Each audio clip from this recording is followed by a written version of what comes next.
สวัสดีครับสวัสดีครับสมาชิกทุกท่านครับยินดีต้อนรับทุกท่านเข้าสู่ช่อง VIP ธรรมดานะครับ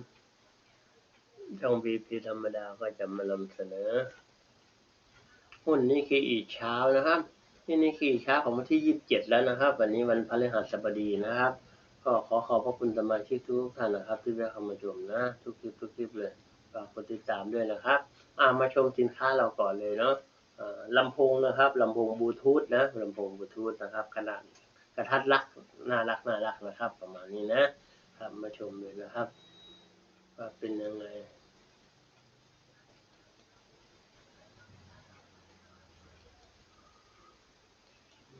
ภาพมันไม่เลื่อนไป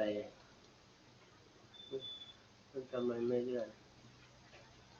ครับตามนี้ก็แล้วกันนะครับคลิกเข้ามาดูนะครับลำโพงบลูทูธนะครับครับนี่มันเพิ่งจะมาเพิ่งจะเคลื่อนไหวครับโอเคครับตามนี้ก่อนแล้วกันเนาะมาชมเลขของเราครับนี่ชมเลขของเราก่อนนะครับจับไปเลยครับเก็บไปเลย3 กับ 4นะเน้นที่3นะครับ3 4 5 6 7 8 9ครับ3553366337733883นะครับใครจับคู่เก่งก็จับเลยไปอีกก็ได้นะ4554464477744884นะครับตามนี้เลยนะครับ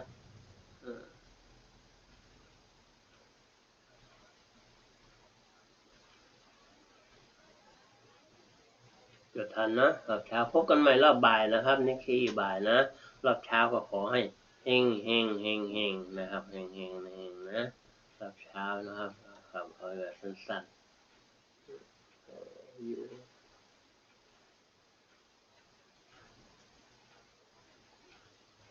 โอเคครับขอบพระคุณมากนะครับขอให้ทุกท่าน